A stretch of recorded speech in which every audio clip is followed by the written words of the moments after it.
Fishes, swallows, fishes his own. Swallows এটা পূর্ব আসলে সোয়ালোজ হিজ ওন ফিশেস, তাই না? আমার কাছে মনে হয়েছিল, আমি পরে দু একজনের সাথে কথা বলেছি, তারা বিষয়টা আসলে ধরতে পারেনি। এখানে অনেকগুলো বিষয় থাকে। আমরা যদিও বাঙালিরা এই ওয়ার্ডটা নিয়ে, আপনারা আপনাদের অ্যালার্জি কিনা জানি না, কিন্তু আমাদের সমসাময়িক আমরা প্রথম দিকে দিক থেকে যারা মাইন্ড চর্চা করি, তার একটা ওয়ার্ডের সাথে পরিচিত, সেটা হচ্ছে মেটাফর। হ্যাঁ, তো একটা সময় এত তর্ক বিতর্ক হতো, আমরা সেমিনার গুলোতে যেতাম, অনেক ক্লাসিক্যাল ডাক্তার, অনেক মানে অনেক জাননেওয়ালা ডাক্তার, বড় বড় ডাক্তার খুব বেশি গ্যাঞ্জাম করতো। আমরা তো ছোট মানুষ ছিলাম, আমাদের খুব খারাপ লাগতো এটা নিয়ে। কি ইয়া, এত ঝগড়ার কি আছে? আসলে মেটাফোর তো আমাদের দৈনন্দিন জীবনেরই একটা অংশ। মেটাফোর ওয়ার্ডটা হয়তো অনেকেই পরিচিত না। যেমন আমরা বলি না, একটা সুন্দর কথা আমরা বলি যে ক্ষুধার রাজ্যে পৃথিবী গদ্যময়। এটাকে একটা কাব্যিক ধারায় দেওয়া হলো, মানে কি, ক্ষুধা রাজ্যে পৃথিবী গদ্যময়, চাঁদ যেন ঝলসানো রুটি। তার মানে এত বেশি ক্ষুধা লেগেছে, আমার কাছে যাই আসবে তাই তখন অমৃত মনে হবে, সেটা মেটাফর। এরকম প্রচুর প্রচুর জিনিস আমরা দৈনন্দিন জীবনে ইউজ করি, প্রচুর ওয়ার্ড আমরা ইউজ করি, যেটা আসলে একটু হেঁয়ালি, আমরা বলতে পারি একটু হেঁয়ালি পূর্ণ, একটু বাগধারাপূর্ণ। তো এইটা আসলে মানে বর্জনীয় বা আহ, প্রয়োজন নাই এরকম ভাবা যাবে না। মেটাফোর মানে হচ্ছে ওয়ার্ড শুনতে এক ধরনের লাগছে, কিন্তু তার অন্তর্নিহিত বিষয়টা আরেক ধরনের। আমি দেখা যাচ্ছে মেটাফোর গুলাকে মেটাফোর এই কারণে বলতে পছন্দ করি না। আমি বলতে পছন্দ করি হচ্ছে রুব্রিক্সটার বা এই বক্তব্যটার সূক্ষ্ম ফিলিং, সেডেল আন্ডারস্ট্যান্ডিং। হ্যাঁ, আপনি কি কি আন্ডারস্ট্যান্ড করছেন খুব শেডের লেভেলে, খুব সূক্ষ্ম লেভেলে, সেটাই মূলত মেটাফর। যেমন ধরেন যে আজকে যে রুব্রিক্সটার কথা আমি বলতেছি, যে ফিশেস ইজ অন সোয়ালোস, এই রুব্রিক্সটা, বিলিভ মি, আপনি হান্ড্রেডে হয়তো 1% বাচ্চাদের ক্ষেত্রে হলেও হতে পারে যে আপনি এটা ইউজ করতে পারবেন। রুগীর মা এসে হয়তো বলবে, হ্যাঁ, যে তার ফিসেস সে গিলে খাচ্ছে, কিন্তু আলটিমেটলি এটার, এই গিলে খাওয়ার পেছনের অনুভূতি, সূক্ষ্ম লেভেলের ভাবনা আপনি যদি বুঝতে না পারেন, ডেফিনেটলি এই রুব্রিক্সটা ইউজ করা সম্ভব না। দেখেন এখানে হাইসোমাস আছে, মার্সল আছে, ভিরেট্রাম আছে, ক্যাম্ফোর আছে। এই এতগুলো মেডিসিন কিন্তু এই একটা জায়গা দিয়ে যাওয়া যায়, একটা জায়গা দিয়ে যাওয়া যায়, কিন্তু এক একজন এক এক কারণে তার ফিসেসটাকে সলজ করে। আমি আসতেছি, সেদিন বলেছিলাম ফিসেস মানে কি সলজ, আজকে আবার বলবো, আরো আরো বিস্তারিত ভাবে বলবো। তো এই কারণে আমাদের ওই মেটাফোর বলেন আর ভেতরের সূক্ষ্ম অনুভূতি যেটা, সেটা আমাদেরকে বোঝার চেষ্টা করতে হবে। আমরা যদি বুঝতে পারি, ডেফিনেটলি আমরা 100-এ 100 ইউজ করতে পারবো। সবসময় একটা কথা মনে রাখবেন, আপনি আমি কেউ কিন্তু পরিপূর্ণ না, জ্ঞানের দিক দিয়ে পরিপূর্ণ হতেও পারবো না। আজকের এই লেকচার আগামী 1 বছর 10 বছর পরে এই লেকচারের বেসটা হয়তো এটা থাকবে, কিন্তু আরো মডারেশন হবে, আরো আপ টু ডেট হবে। আমরা ফেয়ার অফ এক্সট্রাভ্যাগেন্স দিয়ে জানি, ফেয়ার অফ এক্সট্রাভ্যাগেন্স কোন মেডিসিন আছে বলতে পারেন? ওপিয়াম। ওপিয়াম আছে, একমাত্র ওপিয়াম আছে। এটা কিন্তু আমরা প্রাগ ঐতিহাসিক সাল থেকে জেনে আসছি। মানে আমি প্রাগ ঐতিহাসিক সাল মানে বলতেছি যখন মাইন্ড চর্চা শুরু করেছি 2007-8 সাল থেকে, প্রথম যে বিষয় সেটা fear of extravagance. Doctor Mohanty sir তার একটা বই আছে ফার্স্ট স্টেপ, ওই বইটাতেও কিন্তু ফেয়ার অফ এক্সট্রাভ্যাগেন্স দিয়ে শুরু করেছে। সে সময়ের ব্যাখ্যা এক ধরনের হয়ে গেছে, এখন আরেক ধরনের গেছে। এবার মজার আরো আপডেট তথ্য, ফেয়ার অফ এক্সট্রাভ্যাগেন্স আমাদের রাজন সংকরণ বলতেছে এর মধ্যে ভিরেক্ট্রাম অ্যালবাম আছে। এবার বোঝেন তাহলে কত লেভেলে আমাদের আহ, আমরা আপডেট হচ্ছি। ডক্টর রাজন শঙ্করন যখন বলছেন, তখন আর তিনি মানে কোনো জিনিস প্রুভ না করে করেন না, তার প্রুভিং টিম আছে, তিনি দায়িত্ব নিয়ে বিষয়গুলো হচ্ছে। এক্সট্রা ভ্যাগেন্সের মধ্যে কিন্তু আমরা ডিরেক্টরকে পাই এক্সট্রা ভ্যাগেন্সের মধ্যে, ফেয়ার এক্সট্রা ভ্যাগেন্সের মধ্যে তো ওপিয়াম ছাড়া কিছু নাই, অথচ তিনি অ্যাড করেছেন। আমি পার্সোনালি অবশ্য কখনো ওইভাবে চিন্তা করিনি, তবে অনেক ক্ষেত্রে দেখেছি ফেয়ার এক্সট্রা ভ্যাগেন্সটাকে নিয়ে মানে ওপিয়াম বোঝার চেষ্টা করেছি, কিন্তু কাজ দিয়েছি, কাজ হয়নি। তাহলে হয়তো বা এখন তো মাথায় কাজ করবে, তাহলে হয়তো বা আরেকটু ভেরিফাই করতে হতে পারে, সেটা ভিরেক্টামের দিকে যেতে পারে। এই কারণে নানান দিক থেকে নানান অ্যাঙ্গেলে আপনাকে একটা মেডিসিনকে বুঝতে হবে, আপনার একটা আন্ডারস্ট্যান্ডিং হবে, সেই আন্ডারস্ট্যান্ডিং এর সাথে পেশেন্টের আন্ডারস্ট্যান্ডিং, পেশেন্টের ফিলিংসটাকে আপনি যদি ম্যাচিং করতে পারেন, এবং যত সূক্ষ্মভাবে ম্যাচিং করতে পারবেন, যত সূক্ষ্মভাবে, যত অ্যাকুরেট ভাবে ম্যাচিং করতে পারবেন, আপনি তত দ্রুত পেশেন্টকে ভালো করতে পারবেন। এটা মানে খুব সহজেই বলা যায়। তো এই যে ফিশেস, ফিশেস মানে আমি কি বলেছিলাম, কারো মনে আছে ফিশেস মানে কি বলেছিলাম? ফিশেস, ফিশেস মানে মল, হ্যাঁ হাগু, পায়খানা, গু, সোজা বাংলা কথা, একদম গ্রামের ভাষা হলো গু, গু খাও, গু আমরা বললাম গু খাও, গু তো কি, গুটা কি, হাগুটা কি, ফিশেসটা কি? বিশেষ কখন তৈরি হয়? খাবার পরে, তাই না? খাবার পরে আমরা যেটা খাচ্ছি, আমাদের বিভিন্ন পাচক প্রক্রিয়া আছে, পাচক কার্য সম্পাদন হচ্ছে, হয়ে বডির যেটুক প্রয়োজনীয় জিনিস সেটা বডি গ্রহণ করছে, আর বাকি যে জিনিস, বাকি যে প্রয়োজন যেটা নাই, যেটা শরীরের জন্য হার্মফুল, তাই না, সেই বজ্রটা বের হয়ে যাচ্ছে, সেটাকে আমরা বলতেছি মল বা পায়খানা বা ফিসেস, অনেকে পপ বলি, POOP। ঠিক আছে, দেখেন অনেক রুগী এসে বলে না যে, একটু মনে পড়লো, এটা এই রুব্রিক্সের সাথে সম্পৃক্ত না, আর ডাক্তার সাহেব আমার বাচ্চা শুধু খালি যা খায় তার থেকে বেশি পায়খানা করে, সেটা নিয়ে টেনশন, কেন এত পায়খানা করে? আরে বাবা, পায়খানা তো আপনার কাজের জিনিস না, ওটা তো বজ্র, ওটা তো বাইর করে দেবে, অথচ রুগীরা দেখা যাচ্ছে এরকম টেনশন করে। তো যাক, আমরা আলোচনায় আসি। তো আমাদের শরীরের মধ্যে সবচেয়ে নোংরা দুর্গন্ধযুক্ত বজ্র পদার্থ হলো ফিসেস। ঠিক আছে, তো এগুলো এতই নোংরা, মানে আপনার ফিসেস, আমার ফিসেস এতই নোংরা হয়, ভালো করে বোঝেন, আমরা এটা কিন্তু টাচ করা বা এটা দেখতেও পর্যন্ত চাই না। একবার কেউ ফিসেস করলেন, পপ, পপ আমরা যেটা বলতেছি, পায়খানা আমরা করলাম, ধরেন বাঁশ ঝাড় আমরা পায়খানা করে ফেললাম, আমরা কিন্তু ঘুরেও তাকায় দেখতে চাই না। তার মানে চিন্তা করেন ফিসেস জিনিসটা কেমন, আমাদের কাছে এগুলা কতটা খারাপ। বাম হাত ইউজ করছি, ডান হাতে খাই যে, বাম হাতে পরিষ্কার করছি। ডান হাত কি কেউ কখনো ব্যবহার করেছেন? একান্ত ঠেকাই না পড়লে আমরা কখনো ওগুলোতে হাত দিব না, আমরা বাম হাত দিয়ে করতেছি। কারণ বাম হাতে ওগুলো ইয়ে করলো, ময়লা জিনিস বাম হাতে চলে যাক, বাম হাতে তো খাবো না, এই হাত দিয়ে আবার কি করে খাই। শুনতে খারাপ লাগছে, কিন্তু বাস্তবতা কিন্তু এটাই। তাহলে আমরা আমাদের নিজেদের ফিসেসটাকে পছন্দ করছি না, নিজের ফিসেস যেটা একটু আগে আমি ত্যাগ করলাম সেদিকে আমি তাকাচ্ছি না, আর অন্যের হলে তো কথাই নাই, ওইদিকে তো প্রশ্নই আসে না, একদমই বিশ্রী কথা, মানে তাকানোর কথা ভাবলেই তো কেমন লাগে। তাহলে ফিসেসের ফিলিংসটা বুঝলেন। এবার কি বললাম, এর পরের ওয়ার্ডটা কি আছে? সোয়ালোজ। সোয়ালোজ মানে কি? সোয়ালোজ, সোয়ালোজ মানে কি? গলৎকরণ করা। গিলে খেলা, গিলে গিলে খাওয়া। খাওয়া, গিলে খাওয়া, চাবায় না কিন্তু, গিলে খাওয়া, তাই না? তো আমরা কখন সোয়ালোজ করি? সোয়ালোজ কখন হয়? সোয়ালোজ কখন হয়? যে খাবারটা আমাদের মুখের মধ্যে থাকে, যে খাবারটা আমার হাতে থাকে, মানে মানে কি বলতে গেলাম, বলতে আরেকদিকে চলে গেলাম, আমার মুখের মধ্যে যে খাবারটা থাকতেছে, মুখ গহ্বরের মধ্যে আমি গিলে খেলাম, তাই না? ওটাকে আমরা বলতেছি সোয়ালোজ করা। আর যে খাবারটা আমার হাতে আছে,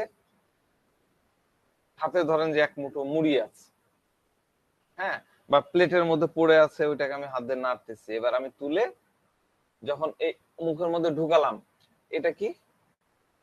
স্যার চাবানো না দেয়া? এটা কি বলেন দেখি আরেকজন। আমি বললাম যে আমার মুখের মধ্যে যে খাবারটা আছে অলরেডি গিললাম, এটা সোয়ালোস। আরে হাতের মধ্যে আছে, তার একটা মুখ আছে,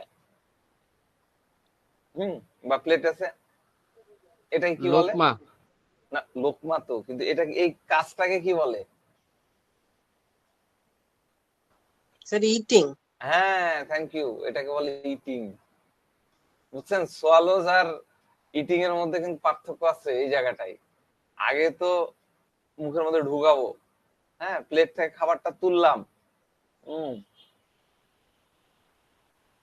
চাবালাম। দেখতে পাচ্ছেন তো অভিনয় ভালো পারি না, তারপরে দেখানোর চেষ্টা করছি।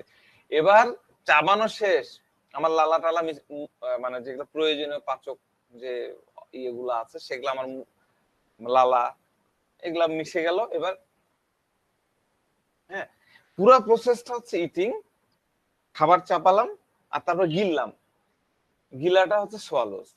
হ্যাঁ, তো তাহলে এই কথা আমরা বলতে পারি সোয়ালোস করার পূর্বে মানে গেলার পূর্বে সে খাবার বা বস্তুটা অবশ্যই মুখে থাকতে হবে, মুখে থাকাটা জরুরি, নাহলে গিলবেন কি দিয়ে? একটা জিনিস আপনি সোয়ালোস করবেন মানে গিলবেন, তার মানে খাবারটা তো আপনার মুখে থাকতে হবে, নাহলে তো আপনি গিলতে পারবেন না। আবার একটা জিনিস, মানুষ কিন্তু কোন জিনিস তার মুখের মধ্যে চাবায় রেখে না গেলে কিন্তু নিয়ে ঘুরে বেড়ায় না, তাই না? এটাও কিন্তু একটা জিনিস, এটাও পয়েন্ট করে রাখতে হবে। তো আমাদের মুখ আমরা কি কাজে ব্যবহার করি? আমাদের মুখ আমরা কি কি কাজে ব্যবহার করি বলেন তো দেখি, কি কি কাজে? কথা বলা, খাওয়া। আচ্ছা, তাহলে 1 নাম্বার হচ্ছে খাবার খেতে বা চাবাতে, আর 2 নাম্বার হচ্ছে কথা বলতে। আমরা কি কথা বলি? কি কথা বলি? কথা তো বিভিন্ন রকম বলা যায়। হ্যাঁ, আমাদের মন যা চায়, তাই না? আমাদের মন যা চায় তাই বলি, আমাদের মস্তিষ্ক যা প্রসেস করে দেয় আমরা তাই বলি। প্রয়োজনের কথা বলি, অপ্রয়োজনীয় কথা বলি, আমাদের মর্জি অনুযায়ী আমরা কথা বলি, কখনো বা অনিচ্ছা সত্ত্বেও কথা বলি। অনেককে দেন কথাই বলছে না, প্রশ্ন করলেও উত্তর দেয় না, ঘুরে ফিরে 2-3 জন। কোনো কথা কি থাকে, কোনো কথা থাকে খুব ভালোবাসাপূর্ণ, কোনো কথা খোঁচা মারা, ধোকাপূর্ণ, প্যাঁচ মারা, তাই না? কিছু থাকে গালি গালি দেওয়া, মন্দ কথা, আবার কিছু হয় উপদেশমূলক, তাই তো? তো আমাদের মন যা চাই আমরা তাই বলি। এরপরে ওয়ার্ডে কি আছে? এরপরের ওয়ার্ড আছে হিজ ওন। হিজ ওন মানে তার নিজের। হি, এখানে হিজ দেওয়া আছে, হিজ হচ্ছে পুরুষ। পুরুষ কি বলেছিলাম? পুরুষ মানে শক্তিশালী, পাওয়ার। পারসন। পুরুষ মানে পাওয়ার, আর মহিলাদের ক্ষেত্রে মহিলার হলো কোমল, কোমল পারসন, হার। আমরা মহিলাদের ক্ষেত্রে ইউজ করি হার। ওয়ার্ডে আছে কি? His, পুরুষবাচক, powerful. হার থাকলে হতো কি অপেক্ষাকৃত দুর্বল। পুরুষ পাওয়ারফুল, ডমিনেটিং, সে নিজের সিদ্ধান্ত নিজে নেয়, নিজের সিদ্ধান্ত অন্য কারো উপরে চাপায় দেয়, অনমনীয়।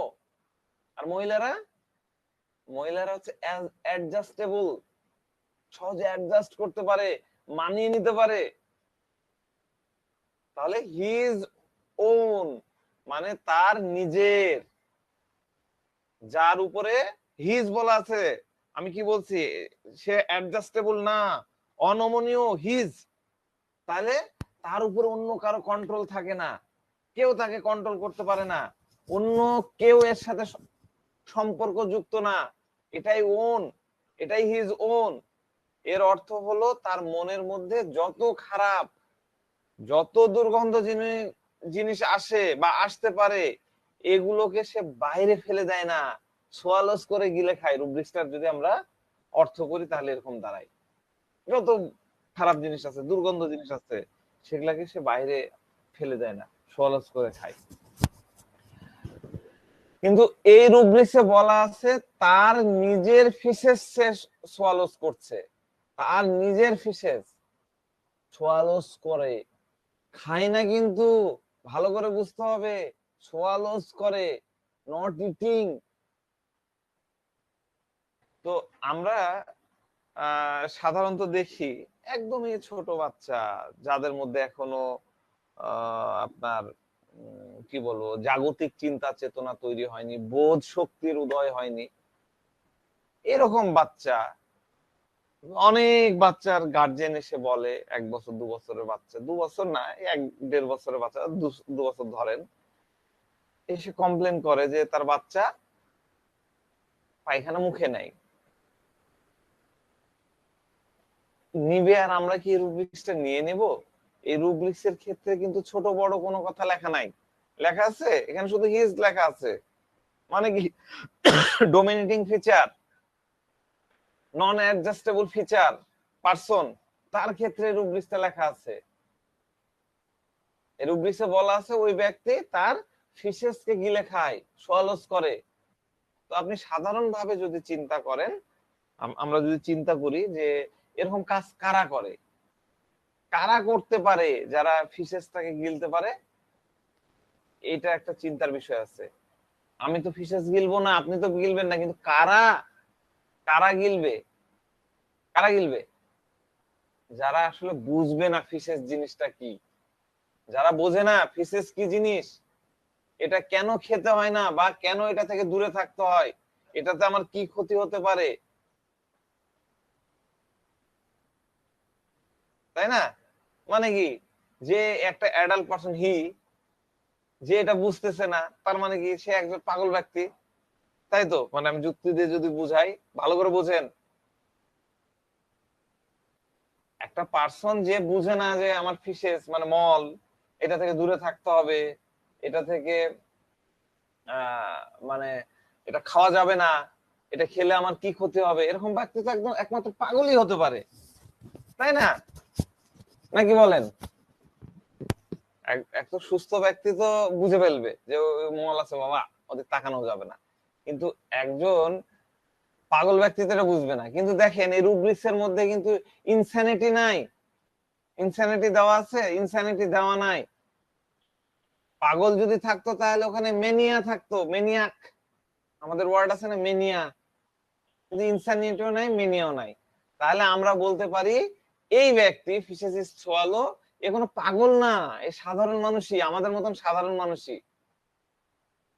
বুঝতে পারছেন? আমি কিন্তু ক্লাসিফাই করে দিচ্ছি একটা রুব্রিক্স কে কিভাবে বুঝতে হয়, এটা আমি বোঝানোর, আন্ডারস্ট্যান্ড করতে হয় কিভাবে একটা রুব্রিক্স তথা একটা মানুষকে কিভাবে আন্ডারস্ট্যান্ডিং করতে হয় সেটা আমি বুঝাচ্ছি। তো এখন প্রশ্ন হচ্ছে, আমি বলেই দিলাম যে সে পাগলও না, ইনস্যানিটি না, ম্যানিয়াক না, তাহলে সাধারণ মানুষ কেন তার ফিসেসকে সোয়ালোস করবে, কেন, ওয়াই? তো এখন এগুলা বুঝতে গেলে আমাদেরকে একটার সাথে একটা রুব্রিক্সকে জোড়া দেওয়াটা শিখতে হবে, জুড়ে দেওয়াটা শিখতে হবে। দেখেন আমাদের রেপার্টরিতে অনেক রুব্রিক্স আছে এই সংশ্লিষ্ট। তো আমরা এটা দেখবো যে এটার সাথে কিভাবে আমরা কোরিলেট করতে পারি। দেখেন আমাদের ভিরেট্রাম অ্যালবামের মধ্যে কিছু মানে একটু নেগেটিভ বলা যায় কয়েকটা রুব্রিক্স আছে, যেমন আমি দিই, আপনারা তাহলে বুঝতে পারবেন। Delusion, Duff and Dam, Duff and Dam, Duff and Dam, মুখ বধির আমরা বলি না, বোবা ঠসা, বোবা ঠসার আরেকটা কি লুলা, কি বলে যেন, বোবা ঠসা একটা কি লুলা, আমি ভুলে গেলাম বাংলাগুলা। মুখ বধির, বয়রা বয়রা বয়রা, বয়রা বয়রা, হ্যাঁ বয়রা, বয়রা, আমি কিছু শুনতে পাচ্ছি না, হ্যাঁ হ্যাঁ, আমি কিছু বলতেও পারছি না, ডাম, বয়রা, আমি ডাম, ঠসা আর বোবা, মুখ বধির, আমি কিছু শুনতেও পাচ্ছি না, বলতেও পারছি না, ঠিক আছে? তার কাছে মনে হচ্ছে ডেলুশন, ডেলুশন আছে, মানে তার কাছে মনে হচ্ছে সে একদম বোবা, সে কথা বলতে পারে না, আমাদের ইয়ার রুব্রিক্সও কিন্তু আছে ডেলুশন ডাম্প। হ্যাঁ, ডেলুশন ডাম্প, এটাতেও রুব্রিক্স আছে, আমি এটা আপনারা রেপার্টিতে পাবেন। আরেকটা রুব্রিক্স আছে, সেটা হচ্ছে ডেলুশন হান্টার হিজ। আমি হান্টার নিয়ে সেদিন বলেছিলাম, শিকারী, ওই যে সিনেমা দেখাইছিলাম শোলে সিনেমার। শিকারী কি করে, যেটা তার টার্গেট সেটাকে যেভাবে হোক হাসিল করে ছাড়বে, শিকার করেই ছাড়বে, তাই তো? তার কাছে মনে হয় সে একজন শিকারী। আরেকটা কি, ডেলুশন, ডেলুশন বলছি, ব্লাইন্ডনেস প্রিটেন্ডিং। ব্লাইন্ডনেস,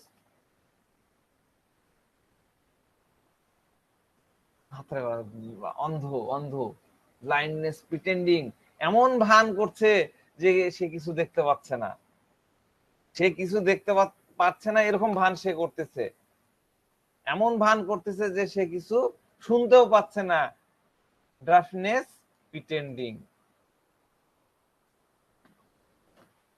ঠিক আছে? তো একজন ব্যক্তি যে কিছু দেখছে না, শুনছে না, এমন ভান করার বা লোক দেখানোর প্রয়োজন তাহলে কখন পড়ে? এটা তাহলে আমাদের ভাবতে হবে, যখন আমরা আমাদের কোনো কাজ উদ্ধার করতে চাই বা কাউকে দিয়ে কোনো কাজ করে নিতে চাই, আর আমরা যদি তার কথা শুনি, আমি আপনাকে দিয়ে কোনো কাজ উদ্ধার করে নিব, কোনো কাজ করে নিব, আর আপনার কথা যদি শুনি, তখন কি হবে? আপনার কথা যদি আমরা আপনার কথা শুনে নি বা তার কথা শুনে নি বা দেখে নি, তাহলে তার সাথে তো একটা ইন্টারঅ্যাক্ট করতে হবে, তার কথা মেনে নিতে হতে পারে, তখন কোন একটা রেসপন্সিবিলিটি আসতে পারে। কিন্তু যখন আমি তার কথা শুনলামই না, তখন কি হলো, আমি শুনলামই না, তাহলে আমি কোনো অ্যাকশন নিব না, আমি দেখলামই না, আমি দেখিনি, তাই তো? মানে সামনের ব্যক্তি এটা হতে পারে, হয়তো বলতে পারে যে আমার কথা তো আপনি শুনলেন না, আমার কথায় কোনো গুরুত্ব দিলেন না, আমার কাজটাও তো করে দিলেন না, এই জন্য সে বাহানা করে যে আমি কোনো কিছু শুনতে পাইনি, আমি কিছু দেখতেও পাইনি। হ্যাঁ, আপনি কি বললেন আমার এটা আসলে শুনিনি, ও শুনতে পাইনি, আমার নলেজই ছিল না, আমি দেখতেও পাইনি, আপনি যে এখানে আসছেন এটাও আমি দেখতে পাইনি। তো এরকম এইরকম করাটা কি মনে হচ্ছে, এটা এক ধরনের বাহানা করা। ডেফিনেটলি, ধরেন আপনি আমার সামনে আসলেন, আমি আপনাকে দেখেও না দেখার ভান করলাম, আপনি কিছু একটা কথা বললেন, আমি আপনার কথা শুনতেই পারলাম না। আমি সেদিন বললাম না যে আমার এক স্যার এমন ভাবে আমার প্রয়োজনের কথা আমি তার মেলা কিছু করে দিলাম, অথচ আমার একটা সিম্পল প্রয়োজনের কথা তাকে বললাম, সে এমন করে তাকে ভাবলেশ, আমার কোনো দেখতেই পাচ্ছে না, আমার কথা শুনতেই পাচ্ছে না, তাহলে এটা কি? এটা তার একটা অ্যাডাপ্টেশন, সে বাহান আমার কাজটা সে করে দিবে না, এই কারণে সে আমার কথা শুনতেও পাইলো না, আমার কথা আমাকে দেখতেও পাইলো না। ঠিক আছে, একটা সুন্দর ভিডিও ক্লিপ দেখায়, মজা পাবেন। অভিনয় করলো, এটা এটা একটা কমেডি, কমেডি আকারে এই প্রেজেন্টেশনটা হলো। হ্যাঁ, কিন্তু এর মূলটা কি দেখাচ্ছে? ব্লাইন্ডনেস প্রিটেন্ডেন্ট, তাই না? সে ভান করতেছে যে আমি দেখতে পাইনি, কি হয়েছে। তো যাক, একটা ছোট্ট করে কেসের কথা বলি।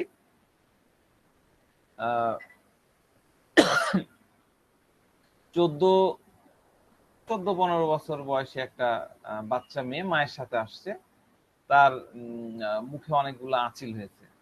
তো মেলা কথোপকথন চললো, তো মা মেয়েটার মা বলছে যে একে নিয়ে আমি একদম হয়রান হয়ে যাচ্ছি ডাক্তার সাহেব। হ্যাঁ, আমি যদি কিছু বলি তখন এমন ভাব দেখায় যে সে কিছু শুনতেই পাচ্ছে না, যদি বলি যে এটা করো না, ও চুপ করে থাকে, তখন ভাবে যে সে শুনতে পেয়েছে, সে ওই কাজটা করবে না, ঠিক যেটা নিষেধ করা হলো ডাক্তার সাহেব পরক্ষণে ওই কাজটা করছে।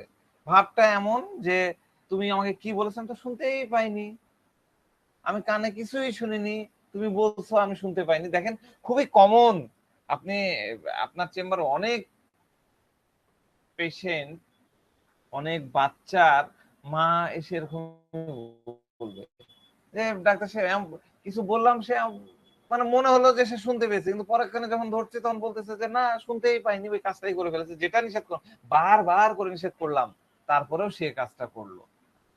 হ্যাঁ, এটাকে আমরা কিন্তু ড্রাফিনেস প্রিটেন্ডেন্ট নিতে পারি।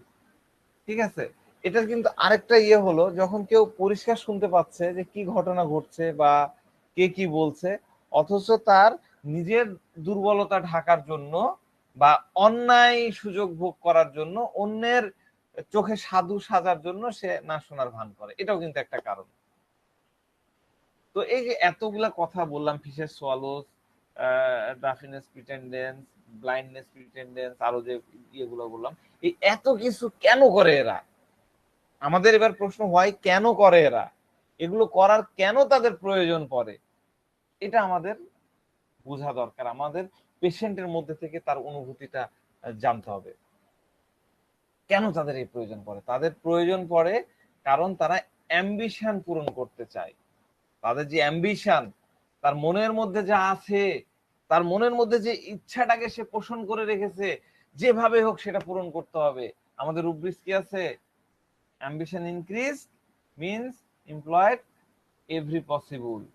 যত ধরনের, আমরা কি বলেছিলাম, ছলে বলে কলে কৌশলে কার্যসিদ্ধি করতে হবে। তার যা তার করা সম্ভব সে সব ধরনের কৌশল অবলম্বন করবে তার অ্যাম্বিশনটাকে পূরণ করার জন্য। সেজন্য সে না শোনাও একটা কৌশল, না দেখাটাও একটা কৌশল, আর সাথে সাথে ভুল ভুল না বলাও আরেকটা কৌশল। ধরুন একজন ব্যক্তি আরেকজনের সাথে বসে বসে কথা বলতেছিল, কথা বলতে বলতে এমন কিছু একটা বলে ফেললো যেটাতে অপরজনের কাছে মনে হলো যে এটা তার মতলব হাসিল, মানে সে মনে করছে যে আমি এই কথাটা বললে আমার মতলবটা হাসিল হবে। কিন্তু আমরা তো বুঝি, সেও বুঝে, সে সামনের জন্য রিয়াকশন দেখে বুঝতে পারছে যে সে যে মিথ্যা কথা বলছিল বা বাড়ায় বাড়ায় যে কথাগুলো বলতেছিল, যে ভুল কথা বলতেছিল, সে সামনের জন সেটা ধরে ফেলেছে। এটা ধরে ফেলেছে, তার মানে আমার যে মতলবটা আছে সেটা তার পূরণ হবে না। তার কথা শুনে সামনের জন রাগ করতে পারে, এজন্য তার মুখের মধ্যে দিয়ে খারাপ যে নোংরা কথাগুলো আসছিল সেগুলো বলার আগেই সে একদম চেপে থেকে গেল। মানে সামনের জনের সামনে সে কথাগুলা ডেলিভারি করলো না, অর্থাৎ ওই কথাগুলা যেগুলো আসতেছিল মুখেই চলে, বলে না যে পেটের থেকে মুখেই চলে আসে, ঠোঁটে আসেনি, এই অবস্থায় সে কথাগুলাকে সে গিলে ফেললো। মানে তার পচা পচা কথাগুলা, দুর্গন্ধযুক্ত কথাগুলা, ফিশেস, সেটাকে সোয়ালুস করে ফেললো। ঠিক আছে, এটাই বেসিক্যালি এই রুব্রিক্সটার সূক্ষ্ম অর্থ। আমি সেদিন এই রুব্রিক্সের কয়েকটা উদাহরণ দিয়েছিলাম, আজকে আর ওগুলো বললাম না। এটা হলো ওই রুব্রিক্সটার সূক্ষ্ম অর্থ। কিন্তু এরা কেমন করে, কেন এমন করে, এটা আরেকটা কারণ আছে। কারণ এরা এরকমটা করে কারণ হচ্ছে এরা এদের এমবিশনটাকে ফুলফিল করা, এটা একটা এদের একটা পারপাস থাকে, আরেকটা পারপাস থাকে। কি? সেটা হলো খাও দাও ফুর্তি করো মাস্তি করো, ঘুমেঙ্গে ফিরেঙ্গে নাচেঙ্গে গায়েঙ্গে ऐश करेंगे আর क्या। এর জন্য যা যা করার সে করে ফেলবে। ঘুমেঙ্গি ফিরেঙ্গি নাচেঙ্গি গায়েঙ্গি ऐश करेंगे আর क्या, আমরা এই গানটা শুনছি না? তো এর জন্য সে কি করবে, যা যা প্রয়োজন তা তা করবে। তো এইটুক ভাবনার উপরে আমাদের বেশ কিছু রুব্রিক্স আছে। তার মধ্যে একটা রুব্রিক্স হচ্ছে গারমন্ড, গারমান্ড। আরেকটা রুব্রিক্স হচ্ছে বুলুমিয়া। তাহলে গারমন্ড কি আর বুলুমিয়া কি? আমার তো পুরনো যারা আছেন তারা বলতে পারেন, বলেন দেখি কার কার মনে আছে। হোয়াট ইজ গারমন্ড আর হোয়াট ইজ বুলিমিয়া? বুলিমিয়া বলেন, গারমন্ড কি? ইন্টারাকশন নাই? স্যার শৌখিন, হ্যাঁ, আর বুলিমিয়া? শৌখিনতা। বুলিমিয়া হচ্ছে অতিরিক্ত খাই খাই, যেটা অতিরিক্ত, পাই সেটাই খাই। অতিরিক্ত খাই খাই, যেটা পাইছে তাই তাই। আচ্ছা, ঠিক আছে। দুটাই কিন্তু একই জিনিস, দুটাই খাওয়ার সাথে রিলেটেড। মানে ফিজিক্যালি আমরা যদি গ্রস লেভেলে বুঝি, আমরা মানে বড়ভাবে ডিকশনারিগত অর্থ বুঝি, তাহলে আমরা বুঝবো এই দুটো রুব্রিক্সই কিন্তু ভোগ বিলাসের সাথে রিলেটেড। ভোগ বিলাস ইনটেক করার সাথে রিলেটেড। হ্যাঁ, তো গারমানটা হচ্ছে অনেক ভালো ভালো খাবারের ইচ্ছা, অনেক ভালো ভালো খাবারের ইচ্ছা। আর বুলিমিয়া হচ্ছে বেশি বেশি ক্ষুধা লাগে, খাই খাই করে। ঠিক আছে, তো আমি কি বললাম, এই দুটো হচ্ছে ভোগ বিলাসের সাথে ব্যস্ত। এটা মাইন্ডের মধ্যে আছে, তাহলে আমাদেরকে আরেকটু গভীর বুঝতে হবে।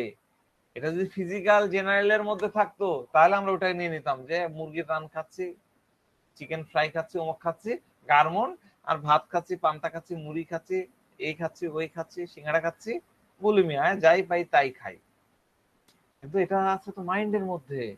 তাহলে এটা বুঝতে হবে যে আমাদেরকে ডিপ লেভেলে এটা হতে পারে সমাজের ইজ্জত সম্মানের সাথে, সম্মান পাওয়ার ক্ষেত্রে এটাতেও তার মজা আসে। এটা সেক্সের ক্ষেত্রেও হতে পারে, এটাতেও তার মজা আসে। সে আরো অনেক কিছুতে মজা চায়। ঠিক আছে, তো একটা জিনিস মনে রাখবেন, একদম রেড লাইন আন্ডারলাইন করে কথাটা লিখে রাখেন। আমাদের ভিরেট্টাম অ্যালবাম হচ্ছে আমাদের ম্যাট্রিমেডিকায় সবচেয়ে বেশি ভোগ বিলাসের থাকা যতগুলো মেডিসিন আছে তার মধ্যে সবচেয়ে ইম্পর্টেন্ট একটা মেডিসিন। দেখেন, দুইটা রুব্রিক্সেই কিন্তু ভিরেট্রাম অ্যালবাম একদম 4 মার্ক পাওয়া আছে। মানে আপনি ম্যাক্সিমাম ভিরেট্রাম অ্যালবামকে ভোগ বিলাসের সাথে পাবেন। এই ভোগ বিলাসটা কি হতে পারে? সম্মানের ক্ষেত্রে হতে পারে, সেক্সের ক্ষেত্রে হতে পারে, আরো নানান নানান কাজে হতে পারে। আপনারা চিন্তা করবেন, করলেই পেয়ে যাবেন। তার কর্মময় জীবনে এগুলোকে হাসিল করার জন্য সে লেগে থাকে। ঠিক আছে, আমাদের আরো কিছু রুব্রিক্স আছে। আমরা তো ডেলুশন হান্টারের বিষয়টা বলেছি, আরেকটা রুব্রিক্স আছে, fear apoplexy of stool during. Fear apoplexy of stool during, এগুলো এগুলো আবার নতুনদের মাথা ঘুরে যাবে, যেগুলো কি সব আনতেছেন। কিন্তু ভিরেট্রাম অ্যালবামকে বুঝতে গেলে এরকম ছোট ছোট রুব্রিক্স, এটা দেখেন সিঙ্গেল মেডিসিন ভিরেট্রাম অ্যালবাম। তার মানে এই রুব্রিক্সটা, এই অ্যাটিটিউডটা পুরো ভিরেট্রাম অ্যালবামকে নির্দেশ করে, ইন্ডিকেট করে। এটা যদি আপনি বুঝতে পারেন তাহলে ভিরেট্রাম অ্যালবামের আরেকটা শেড বুঝে গেলেন, তাই না? অ্যাপোপ্লেক্সি অফ স্টুল ডিউরিং। স্টুল কি? হাগু। হ্যাঁ, দুর্গন্ধযুক্ত জিনিস স্টুল। স্টুল কিন্তু হাগু, ফিসেজও হাগু। স্টুল আছে আমার মাইন্ডের মধ্যে, আমরা আরো অত ডিকশনারি নিয়ে ব্যাখ্যায় যাচ্ছি না। স্টুলের মূল কথা কি? স্টুল আমরা কোনটাকে বল? দুর্গন্ধ থাকতে হবে, দুর্গন্ধ জিনিস যে বডি দুর্গন্ধযুক্ত থেকে পদার্থ। নির্গত হচ্ছে। জি বলেন, কি বললেন বলেন। দুর্গন্ধযুক্ত পদার্থ স্যার। হ্যাঁ, তার মনটা খারাপ জিনিসও চায়। বডি থেকে বাড়ায় যাচ্ছে এরকম দুর্গন্ধযুক্ত জিনিস। আর অ্যাপোপ্লেক্সি কি? অ্যাপোপ্লেক্সি কাকে বলে? পড়েছিলাম। সন্ন্যাসরোগ। হ্যাঁ, সন্ন্যাসরোগ, ভন ধরা। ওরে বাবা, এই বাংলাগুলো কিন্তু খুব কঠিন। হ্যাঁ, সন্ন্যাস রোগ। আমারও ফার্স্টে খুব এই বাংলা দিয়ে যখন পড়া হতো তখন মাথায় খারাপ হয়ে যেত, কি বলে। হ্যাঁ, অ্যাপোপ্লেক্সি, আমরা অ্যাপোপ্লেক্সি, প্যারালাইসিস, হ্যাঁ এগুলো অর্থ পড়েছিলাম। আচ্ছা আমি একটু করে বলি।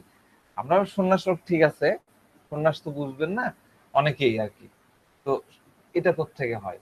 অ্যাপোপ্লেক্সি হলো বেসিক্যালি আমাদের ব্রেনের মধ্যে তো অনেক সূক্ষ্ম সূক্ষ্ম নালিকা আছে, আমরা জানি। আমরা যদি ভিডিও দেখি, ছবি দেখি, হ্যাঁ ব্রেনের ইয়েতে সূক্ষ্ম সূক্ষ্ম জালিকার মতো নালী আছে। এই সূক্ষ্ম নালিকা গুলো যখন ফেটে যায়, ব্রেনের কোনো একটা অংশের অনেক ব্লাড প্রেশার হলো, অনেক রক্তচাপ হলো, হয়ে আপনার নালিকা ফেটে গেল।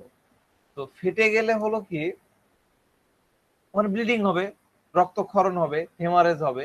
হলে হচ্ছে কি, আমরা বলি না ব্রেন হেমারেজ হয়ে যাচ্ছে। তো এরকম হলে হয় কি, আমাদের শরীরের কোনো একটা পার্শিয়াল অংশ, মানে একটা অংশ, বাম সাইডে হলে ডান সাইড, ডান সাইডে হলে বাম সাইড, এরকম তো আমরা তো জানি। এরকম একটা পার্শিয়াল অংশ কি হয়, প্যারালাইজড হয়ে যায়। আবার দেখা যাচ্ছে অনেক সময় পুরো বডি প্যারালাইজড হয়ে যাচ্ছে, হয় কি না? তো এটাকে বলা হয় হচ্ছে অ্যাপোপ্লেক্সি। হ্যাঁ, তো এই জন্য অ্যাপোপ্লেক্সি আসলে, অ্যাপোপ্লেক্সিকে ভয়াবহ মনে করা হয়। কিন্তু রুগীরা তো জানে না অ্যাপোপ্লেক্সি। অ্যাপোপ্লেক্সি কি এটা রুগী জানে না, আমরা ডাক্তার আমরা জানি, কিন্তু রুগীরা তো জানে না।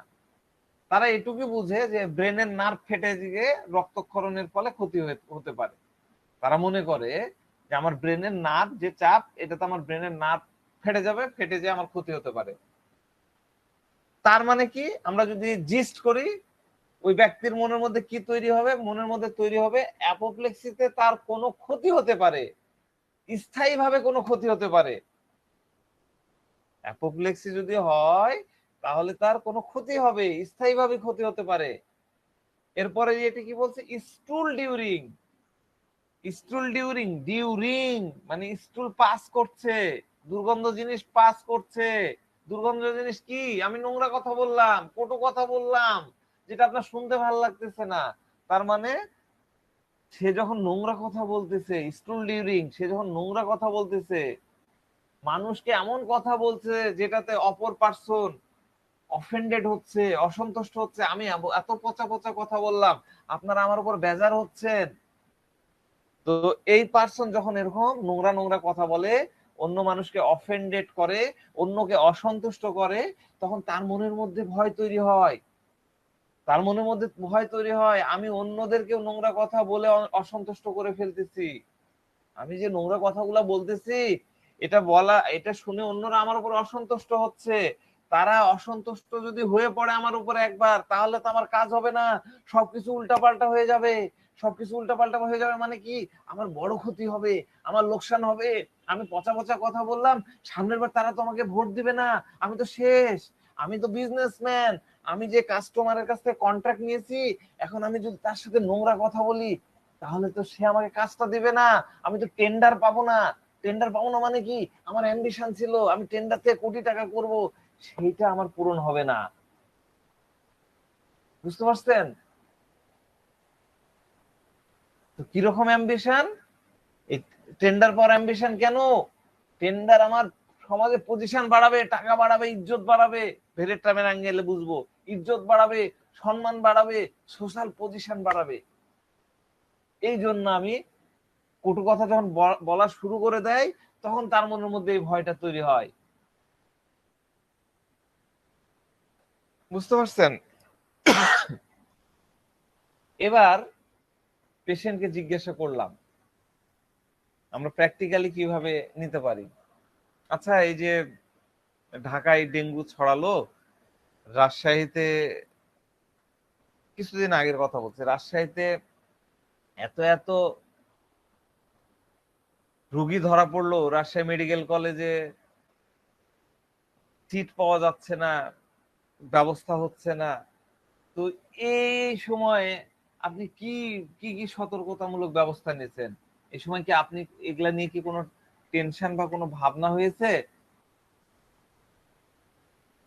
এবার সে বলছে, দূর ডাক্তার সাহেব, এই ডেঙ্গু ফেঙ্গু এগুলা আমার কিচ্ছু হবে না, এগুলো আমার বিশ্বাসই হয় না, ওই করোনার মতনই। হ্যাঁ, ওই চীনের ব্যবসা, আমেরিকার ব্যবসা। আমার তো মনে হয় না ডেঙ্গু ফেঙ্গু কিছু নাই, সবই হলো মিডিয়ার প্রচারণা। বাণিজ্য বাড়াতে দুদিন পরে দেখবেন সবাইকে ডেঙ্গুর টিকা দিবে, ওই ওই ওই বাণিজ্যের জন্য এরা রটিয়েছে। কিন্তু কথা বলতে বলতে সে পরবর্তীতে সে নিজেই তথ্য দিল, এর জন্য সে কিন্তু অলরেডি অনেক কিছু নিয়ে নিয়েছে। ওই বাজার থেকে ওডোমাস কিনে বাড়িতে, মানে বাইরে যাওয়ার আগে পুরা বডি ক্রিম ম্যাসাজ করা, তারপরে বডির ইমিউনিটি ধরে রাখার জন্য তুলসী দিয়ে মধু খাওয়া, আয়ুর্বেদিক ওষুধ খাওয়া, ওই যে হামদাদের কিছু ওষুধ আছে সেগুলা খাওয়া। হ্যাঁ, এবং অলরেডি সে একবার একটু জ্বর জ্বর লাগতে না লাগতে তার এক রিলেটিভ ছিল অ্যালোপ্যাথি ডাক্তার, তার সাথেও সে কথা বলে রেখেছে, তার কাছ থেকেও সাজেশন নিয়েছে। পেশেন্ট বলতেছে যে মুখে কিছু নাই, কিছু হয়নি, কিন্তু তার অ্যাকশনের মধ্যে আপনি দেখতে পাবেন ভয়। তার অ্যাকশনের মধ্যে সে যখন এগুলো কথা বলবে, তখনও কিন্তু তার অ্যাকশনের মধ্যে আপনি ভয় দেখতে পাবেন। এটাও এক ধরনের এফেক্টেশন। বলে অনেক ধরনের, আমরা কি বলছিলাম, হাই স্পিরিটেড, সে নিজেকে অনেক হাই মনে করে, অনেক উঁচু মনে করে। ঠিক আছে, আমাদের অনেকগুলা এই টাইপের রুব্রিক্স আছে। Delusion distinguished, he is delusion distinguished, he is delusion great person, he is a delusion great person, he is a নিজেকে মহান মনে করে। delusion Mary virgin, she is Mary ভার্জিনটা কি? ম্যারি কি? মাদার ম্যারি, যার ভার্জিন মানে কুমারিত্বের স্বাক্ষর সৃষ্টিকর্তা দিয়েছে, বিভিন্ন আমরা বাইবেলে বা বিভিন্ন জায়গায় পাই। তিনি ভার্জিন ছিলেন, যীশু খ্রিস্ট তার পেট থেকে এসেছে, সে এরকম মনে করছে। এরপরে কি মনে করছে? Delusion, imagination, Christ he is. একবার মেরি ভার্জিন মনে করলো, তারপর আবার মনে করছে হি ইজ ক্রাইস্ট। ক্রাইস্ট মানে কি? যীশু খ্রিস্ট। নিজেকে যীশু খ্রিস্ট ভাবতেছে। যীশু খ্রিস্ট কে? যীশু খ্রিস্ট হচ্ছে খ্রিস্টান ধর্মের প্রবর্তক। খ্রিস্টান ধর্মের প্রবর্তক যীশু খ্রিস্ট, যাকে মনে করা হয় ক্ষমার মূর্ত প্রতীক। যখন কেউ তাকে আঘাত করেছেন, তিনি তাকে ক্ষমা করে দিয়েছেন। আমরা তার শেষ জীবনে কি দেখেছি? মাথার মধ্যে পেরেকের মুকুট পরায় দেওয়া হয়েছে, ব্লাড এদিক দিয়ে ঝরে পড়ছে, এদিক দিয়ে ঝরছে। ক্রুশ বিদ্ধ করা হয়েছে, হাতের মধ্যে ক্রুশ, এইখানে একটা পেরেক পুঁতে দিয়ে, এইখানে পুরে ওই ঘাড়ের উপর দিয়ে আবার ক্রুশ চাপাই দিয়েছে, তাকে বাধ্য করা হচ্ছে বহন করার জন্য। তখন তিনি কি বলেছিলেন মনে আছে? জানেন কেউ? হে ঈশ্বর, এরা জানে না এরা কি করছে, তুমি এদেরকে ক্ষমা করে দিও। চিন্তা করেন, এটা হচ্ছে যীশু খ্রিস্ট, ক্ষমার মূর্ত প্রতীক। এরা জানে না, এদেরকে ক্ষমা করে দিও। এর অর্থটা কি? তুমি ক্ষমা করে দিও ঈশ্বর, তুমি ক্ষমা করে দিও আল্লাহ, তুমি ক্ষমা করে দিও। এই কথা যীশু খ্রিস্ট বলছে। এর অর্থটা কি? যারা আমার মাথায় এই পেরেকের চাপাইছে, আমার হাত ফুটা করে ছুলে চড়াইছে, এরা বোকা, এরা বোকা, এরা জানে না এরা কি করছে, তুমি তাদের ক্ষমা করে দিও। এটাই তার কথার অর্থ। তাই বলা যায় ক্ষমাশীল মানসিকতা একজন ধর্মগুরু হলেন যীশু খ্রিস্ট, যিনি পৃথিবীর বোঝা ঘাড়ের উপরে তুলে নিয়েছিলেন। দিন দুঃখী, অসহায়, লাঞ্ছিত, অত্যাচারিত মানুষের পাশে তিনি দাঁড়ায়েছেন। তিনি শত্রুকে ভালোবাসতে শিখেছেন, কিভাবে ভালোবাসতে হয় সেটাকে শিখাইয়েছেন। শত্রুকে কিভাবে ক্ষমা করতে হয় সেটা তিনি শিখাইয়েছেন। তো এটা আবার আমরা কিভাবে পাবো? চেম্বারে রুগীর সাথে গল্প করবেন। রুগী যখন রুগী বলতেছে যে কেউ যখন আমার দুর্নাম করে, অপবাদ দেয়, তখন তার সম্পর্কে রুগী বলে সে নির্বোধ কোথাকার, বোকা মানুষ। একটু হেসে তাকে আমি ক্ষমা করে দিই, আমি ওগুলো কিছু মনে টনে করি না ডাক্তার সাহেব, আমার কোনো রাগ হয় না। আবার খোঁজ নিয়ে দেখবেন সে অসহায় দুঃখী মানুষের, যারা চিকিৎসা করতে পারে না তাদেরকে টাকা দিয়ে সহযোগিতা করে, কন্যাদায়গ্রস্ত পিতাদেরকে সহযোগিতা করে, কর্ম নাই এরকম ব্যক্তিকে কর্মের ব্যবস্থা করে দেয়, জনহিতকর কাজ করে, এবং এগুলোকে নিয়ে আবার আপনার সামনে গর্ব করে বলবে আমি ক্ষমাশীল, শত্রুকে ক্ষমা করছি, শত্রুদেরকে ভালো। আমার জানেন ডাক্তার সাহেব, আমার বাড়ির 1 কাঠা জায়গা দখল করে নিয়েছে, আর ওর বাচ্চার হলো, আমি তার জন্য এত এত টাকা দিয়ে দিলাম, করে দিলাম। ও বোকা, ও নির্বোধ ছিল, ও করেছে। কুকুরের কাজ কুকুর করিয়াছে, কামড় দিয়েছে পাই। এটা তো একটা ভালো জিনিস, মানে বিষয়টা এরকম। সে তাকে করছে, মানে কি শত্রুকে ভালোবাসছে, তাকে ক্ষমা করছে। এই ক্ষেত্রগুলোতে আমরা নিতে পারি delusion, he is Christ.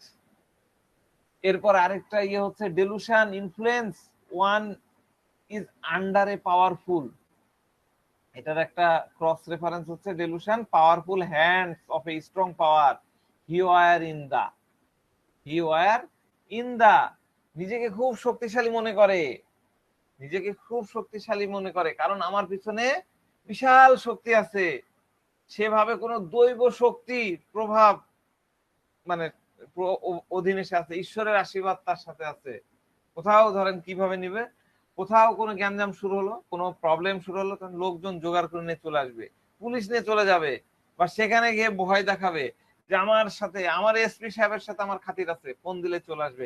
DC সাহেব ফোন দেওয়া মাত্রই অ্যাকশন নিয়ে নিবে। কমিশনারকে আমি ফোন করেছি, একটু আগে আমি ফোন করে বলেছি, মেয়র সাহেবকে বলেছি আসতে, ইত্যাদি ইত্যাদি এই ধরনের কথা বলবে।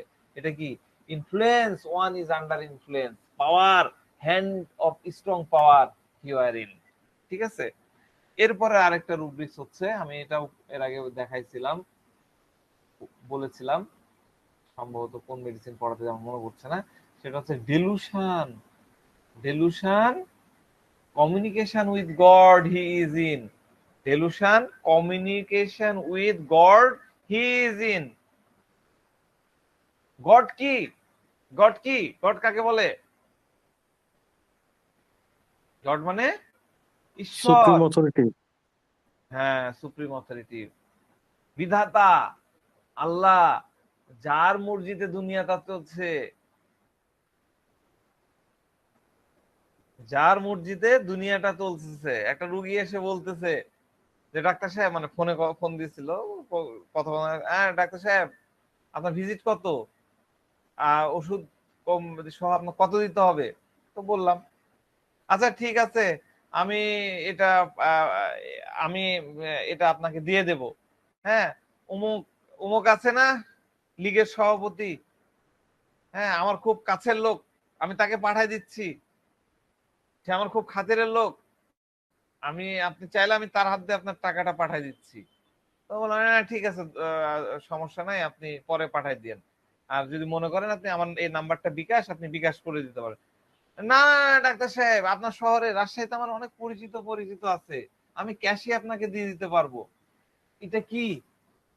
লীগের সভাপতির সাথে আমার খাতির আছে। হ্যাঁ, এখানে দুইটা বিষয় আছে।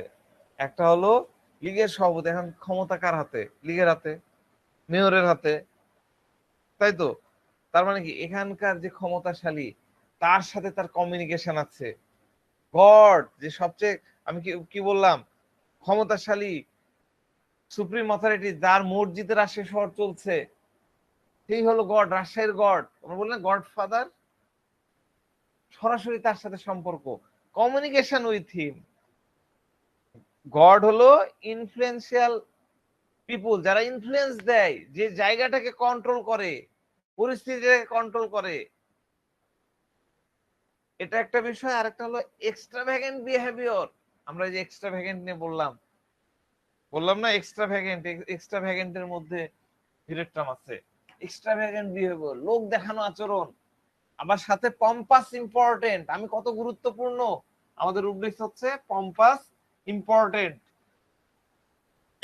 আমি এতটা গুরুত্বপূর্ণ, আমার এত বড় রাজশাহীর মেয়রের সাথে, মেয়রকে আমি বলে দেবো আপনাকে টাকা পাঠায় দিবে। তাহলে কত গুরুত্বপূর্ণ লোকের সাথে আমার জানা পরিচয়। এটাই হলো communication with god. Communication with god মানে শুধু আল্লাহর সাথে যোগাযোগ করবে তা না। আবার অনেক রোগী এসে বলবে যে আপনি তো রাজশাহীতে থাকেন না, হ্যাঁ ও রাজশাহীর ওই যে অমুক আছে ডিসি সাহেব, ডিসি সাহেব আমার ক্লাসমেট ছিল, রেগুলার ওর সাথে আমার ফোনে কথা হয়।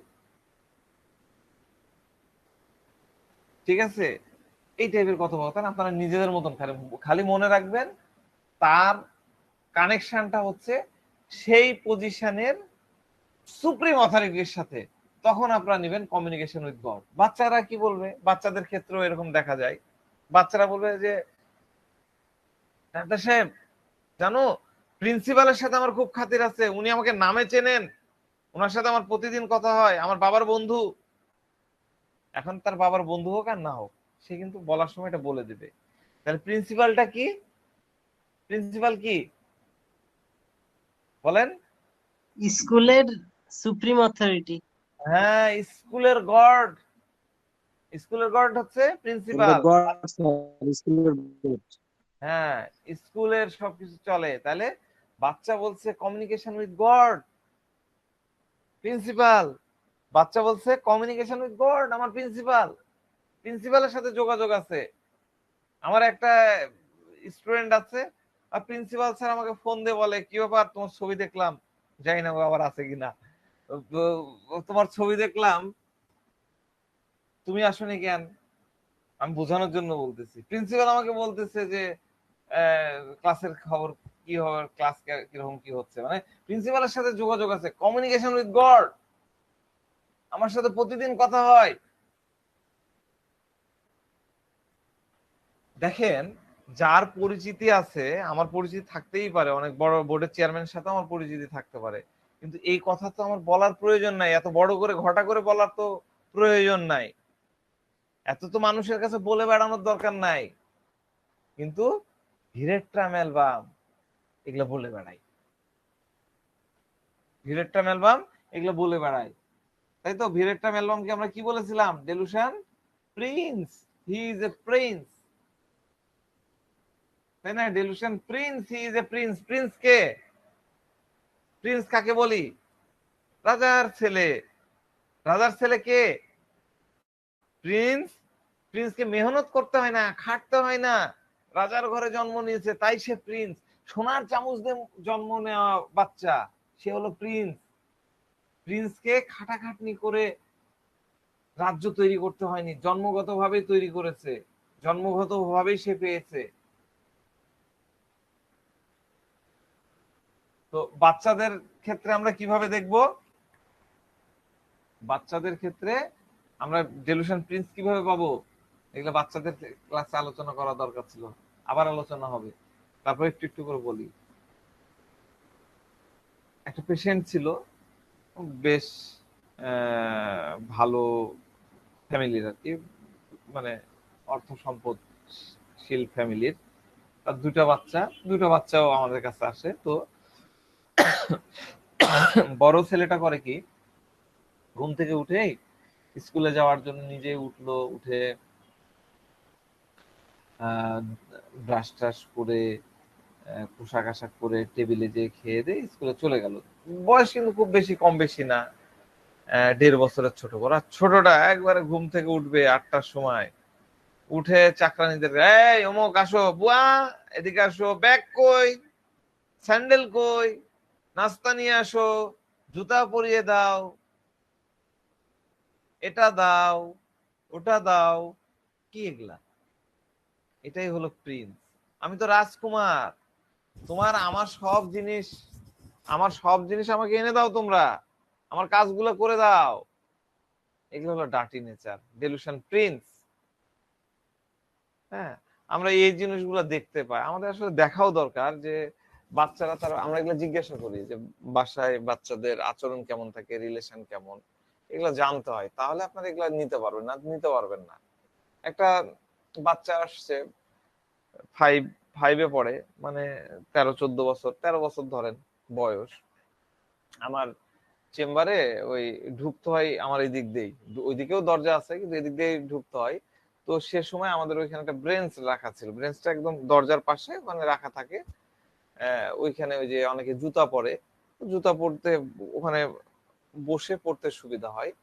আমি দেখতেছি আর কি, বাইরে ছিলাম, বাইরে থেকে দেখতেছি যে বাচ্চা এই ব্রেঞ্চের উপরে বসলো, বসে পাটা বাড়ায় দিল মায়ের সামনে এইভাবে। মা কি করলো, সুন্দর করে জুতাটা খুলে দিল।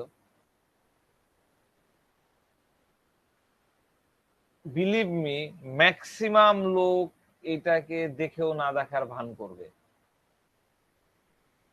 যদি বাচ্চার পায়ে সমস্যা হতো, হাতে সমস্যা হতো, আলাদাই, পরবর্তীতে দেখলাম বাচ্চার কোনো সমস্যা নাই, কিন্তু এই আচরণটাকে আমরা কিন্তু এটাকে মাথায় নিই না। এই আচরণটা কোত্থেকে আসছে? এই আচরণটাও কিন্তু প্রিন্স, ডেলুশন প্রিন্স। আমি রাজপুত্র, আমার জুতাটা তোমাকে খুলে দিতে হবে, ঠিক আছে? আরেকটা অ্যাসপেক্ট আমরা পাই ভিরেট্রাম অ্যালবামের মধ্যে, এগুলো কিন্তু আমি এক একটা ফেসেট বলতেছি, এক একটা শেড বলতেছি, এরকম ছোট ছোট ঝলক আপনার চেম্বারে আপনি দেখেছেন, হয়তো ভিরেট্রাম অ্যালবামকে চিনতে পারেননি, কিন্তু এগুলা কিন্তু আমরা দেখি, পাওয়া যায়। কিছুদিন আগে একটা পেশেন্ট আসছে, আপনার বাসা কোথায় জিজ্ঞাসা করলাম, আমরা অনেক কিছু জিজ্ঞাসা করি। এবার রোগী উত্তর দিচ্ছে যে আপনার চেম্বারের পাশ দিয়ে যে গলিটা গেছে, সেই গলির একদম শেষ মাথায় পুরনো সুন্দর যে 3 তলা বিল্ডিংটা, বাড়িটা আছে, অনেক টাইলস টাইলস একদম চকমকা, সেই বাড়িটা আমাদের। আমার একটা ছেলে ঢাকাতে থাকে, ডাক্তার, ওর বউ ডাক্তার, ঢাকা মেডিকেল থেকে পাশ করেছে, ছেলে সিটি কর্পোরেশনে ইঞ্জিনিয়ার, আমার বৌমাও ডাক্তার। রুগী কি প্রশ্ন করেছেন, আমার বাসা কোথায়, আমরা এটা জিজ্ঞাসা করি, লিখতে হয় তো কোথায় থেকে আসছে, অ্যাড্রেস। সিম্পল প্রশ্ন করেছি, আর কত কথা সে বললো। এই কথাগুলো বলে সে কি দেখালো বলেন তো? এই কথাগুলো বলে সে কি দেখালো, কি বোঝালো? I have something. I have something মানে কি? আমার ওয়েলথ আছে, সে তার ওয়েলথ দেখালো। কি প্রয়োজন এসব করার, এত লোক দেখানোর, অন্যকে জানান দেওয়ার? এটাই হলো তার পজিশন, তার যে পজিশন আছে এটা বোঝানোর। আমাদের রুব্রিক্স আছে delusion wealth of, delusion wealth of, ঠিক আছে? এইটা আমরা ভিরেট্রামের অ্যালবামের মধ্যে আমরা খুব সুন্দরভাবে পাই।